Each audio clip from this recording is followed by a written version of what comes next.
Você provavelmente já ouviu falar em ETF. Cada dia mais, novos ETFs são listados na B3 e colocados à nossa disposição. É um mercado que vem crescendo aqui no Brasil.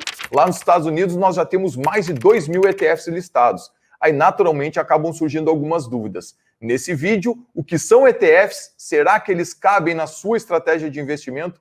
Meu nome é Gustavo Grace, sou planejador financeiro CFP, investidor há mais de 16 anos. Estou aqui para tentar ajudar vocês nessa jornada.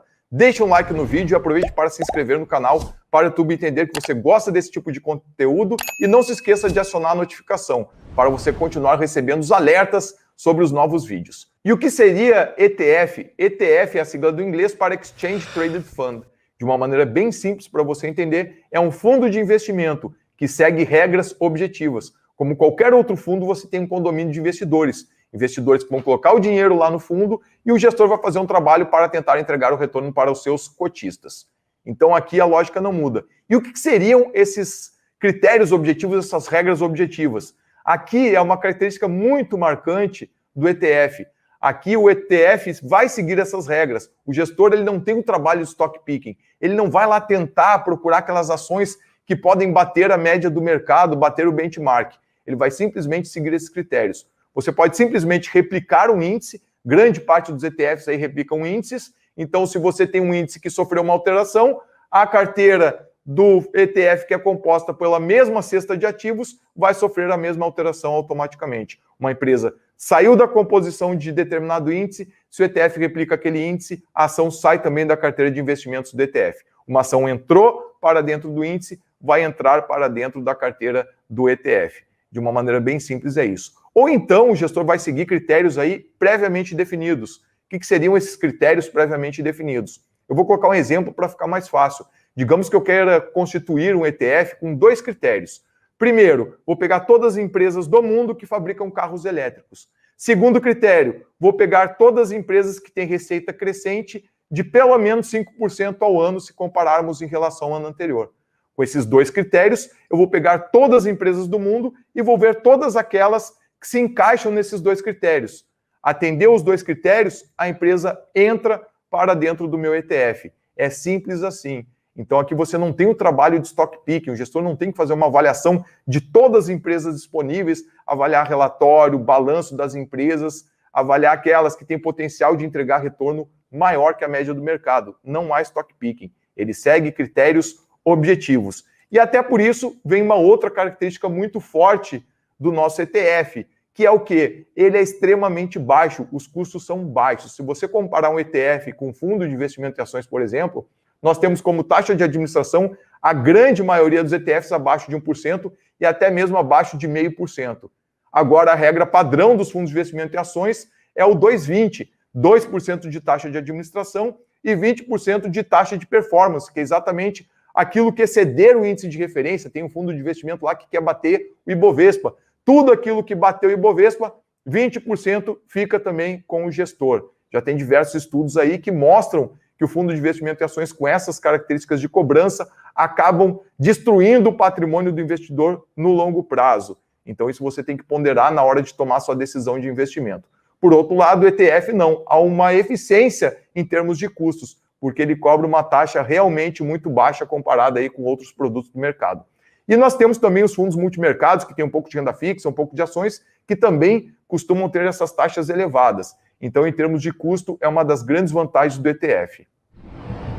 Resumindo, então, é isso que você precisa lembrar quando você vê o nome ETF aparecendo na sua frente. É um fundo de investimento, segue regras objetivas e até por isso ele costuma ter um custo baixo em relação a outros produtos similares, outros fundos de investimento. E o que vai diferenciar basicamente um ETF de outros fundos? É isso aqui, ó, é a grande característica que diferencia de um outro fundo de investimento. Você tem lá os outros fundos de investimento disponíveis na plataforma do banco, disponíveis na plataforma da sua corretora.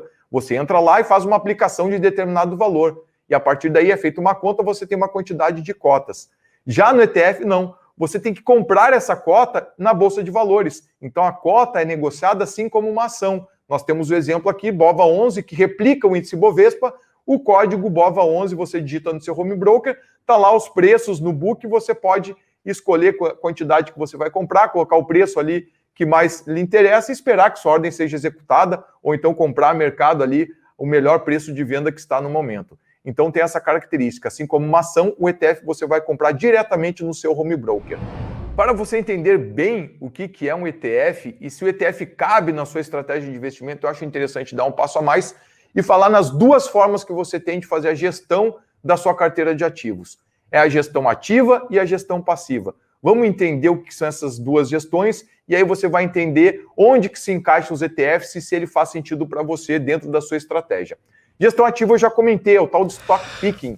Você tem hoje fundos de investimento. Existem fundos de investimento ativos e fundos de investimento passivos. No fundo de investimento ativo, que é a gestão ativa, nós temos o gestor fazendo stock picking.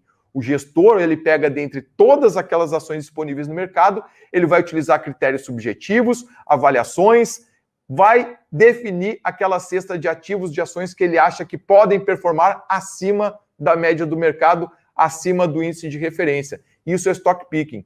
Então aqui o investidor, ou então o gestor de um fundo de investimento ativo, ele acredita que ele consegue selecionar determinadas ações e essa carteira que ele montou vai superar a média do mercado. Só que aqui nós temos alguns desafios. Quando a gente está falando do investidor, pessoa física, o pequeno investidor, o fator tempo, eu percebo que é o maior desafio para você conseguir realizar uma boa gestão ativa da sua carteira de investimentos. Você precisa de tempo para avaliar minimamente as ações que você quer comprar e colocar para dentro dessa carteira que você acha que tem condições de bater o mercado. O problema é que grande parte dos investidores acabam relatando que não tem tempo, falta tempo, eu não consigo olhar minimamente as empresas. E aí acabam seguindo dicas, e seguindo dicas, no médio e longo prazo, você não consegue ter um bom desempenho. E aí você deve pensar, então, vamos colocar num fundo de investimento ativo. Aí nós teremos sim um gestor com tempo, nós vamos remunerar esse gestor para que ele faça esse stock picking. Só que eu tenho uma notícia para você. Boa parte dos gestores profissionais e pequenos investidores também tem dificuldade em bater a média do mercado. E eu não estou falando isso da minha cabeça, de uma ideia que eu li. Eu pego estudo, eu sempre gosto de basear minha tomada de decisão em estudos. Aqui nesses gráficos você tem basicamente um estudo de 2001 até 2020, você tem quase 20 anos aí, então, de ações, de fundos que foram analisados, fundos ativos, e foi feito estudo para ver qual é o percentual desses fundos ativos nesse período de 20 anos que consegue bater o respectivo índice de referência. No gráfico mais à esquerda, a nível global, você vê que num período de 20 anos, 86% fica abaixo da média. Então você paga um gestor, já falei para você antes ali que essa taxa acaba corroendo o seu patrimônio a longo prazo e esse gestor, a maioria deles não consegue bater o mercado. Quando você olha para o mercado emergente, é ali na ponta direita, nós temos o último gráfico, 92% fica abaixo da média do mercado. Quando nós olhamos para o Brasil, prazos menores aí, 5, 10 anos, começa em 80%. Então 80% fica abaixo da média. Quando você olha para 10 anos, esse percentual aumenta para 86%. E aí, quando olhamos por um prazo maior de 15, 20 anos, já chega aí nos 90%. Gestores que não conseguem bater o índice. Então tá aí. É uma outra informação que eu acho relevante na hora que você for analisar qual é o tipo de estratégia, qual é o tipo de investimento que você quer fazer. E olhando agora para essa questão de stock picking, vou mostrar aqui nos últimos 2 anos, lá no início de 2019, nós tínhamos algumas queridinhas. Fleury, Itaúsa, Bradesco, Cogna e RBR eram as queridinhas que apareciam em várias carteiras recomendadas e muito influencer dele falar dessas ações aí. Se você olhar aí no gráfico, você tem a linha verde mais grossa ao centro, é o desempenho no período de 2019 2020 até agora, meados de 2021, do Ibovespa, que é a média do mercado. Todas essas ações são as linhas de baixo do índice Bovespa, da média do mercado. Então, se você tivesse escolhido no início de 2019, através do stock picking, essas ações que eram as queridinhas do mercado, você teria montado uma carteira que desempenhou bem abaixo do índice da média do mercado, que é o Ibovespa.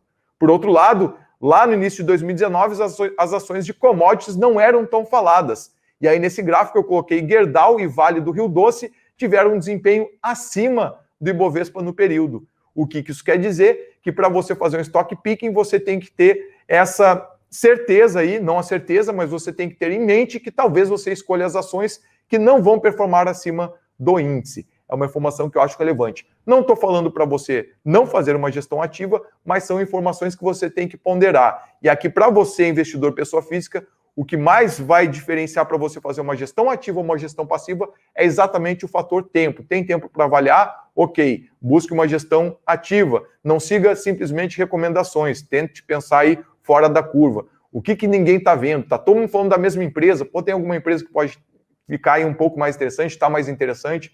Então tem que fazer esse trabalho e o fator tempo é o diferencial. Por outro lado, a gestão passiva não.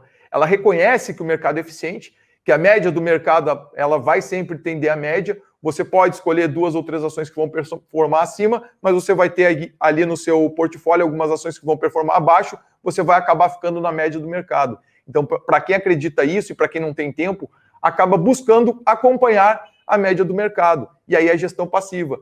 Nessa gestão passiva entram os fundos de investimentos passivos, que você tem lá o fundo disponível na plataforma da sua corretora ou do seu banco, e os ETFs, como eu já falei, que são fundos de investimentos passivos. E hoje nós temos algumas alternativas, são apenas alguns exemplos, disponíveis na sua plataforma lá na corretora, no home broker. Basta você digitar o código, você consegue comprar como se fosse qualquer outra ação.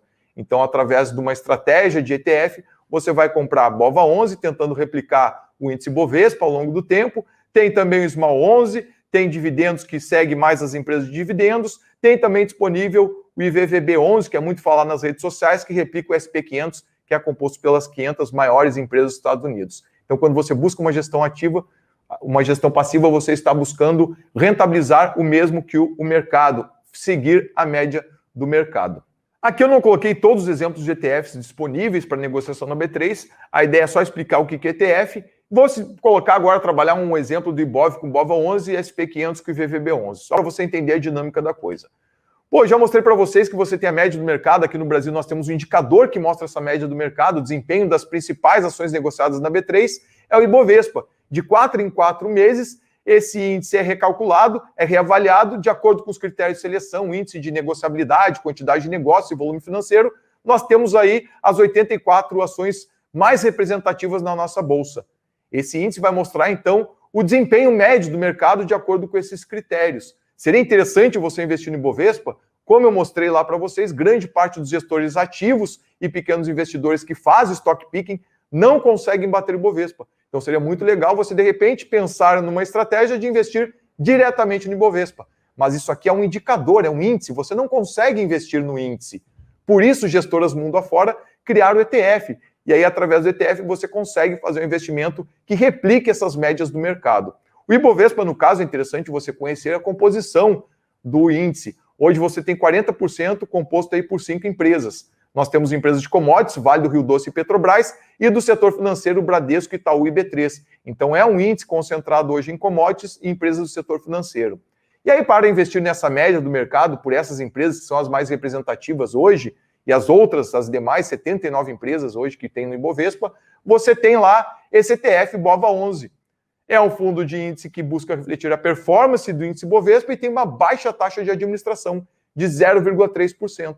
Pô, se você tentasse replicar as 84 ações na mesma proporção que compõe o índice Bovespa na sua carteira, pô, você teria um desgaste muito grande, operacionalmente seria muito difícil manter isso, porque diariamente essas ações vão oscilando, então o trabalho operacional aí seria inviável. E também você teria muitos custos. Aqui você paga 0,3% de taxa de administração, muito mais baixo do que um fundo de investimentos que cobra 2% de taxa de administração mais performance. E olha só, ele acompanha o Ibovespa. Em azul nós temos o Ibovespa, BOVA11 em laranja, e aí você vê que os dois andam juntos ao longo do tempo. Dessa forma, de uma maneira simples, você consegue investir em algo que acompanha a média do mercado. Já o IVVB11, ele vai replicar o quê? O SP500. Também nós temos aqui como gestor BlackRock, assim como no BOVA11, e a taxa de administração aqui 0,24% ao ano. Também é uma taxa de administração muito baixa. E vai replicar o SP500. O que é SP500? Está aí. IVVB11, ele vai ter 22% concentrado em empresas de tecnologia. Amazon, Google, Microsoft, Facebook e também Apple. Tá aí, então, você investindo de uma maneira simples, você pode fazer aportes mensais, colocando a metade em BOVA11, metade em VVB11, você vai estar mais exposto há empresas de commodities, setor financeiro aqui no país, e há empresas de tecnologia lá fora. Você consegue ter uma carteira bem equilibrada que acompanhe os dois mercados. Para fechar, então, eu acho que o que você precisa saber de ETF é isso, são fundos de investimento, baixo custo e que seguem critérios objetivos. Se esses critérios objetivos, seguir determinado índice ou outros critérios fazem sentido para você e você não tem tempo para ficar fazendo stock picking, escolher aquelas ações que vão compor sua carteira para tentar bater o mercado, eu acho sim interessante que você considere esse tipo de investimento na sua estratégia, essa alternativa na montagem do seu portfólio. E você, já investe ETF? Tem alguma outra dúvida? Deixe seu comentário, não deixe de dar um like no vídeo, inscreva-se no canal para continuar recebendo o nosso conteúdo. Grande abraço, vamos lá, firme e forte!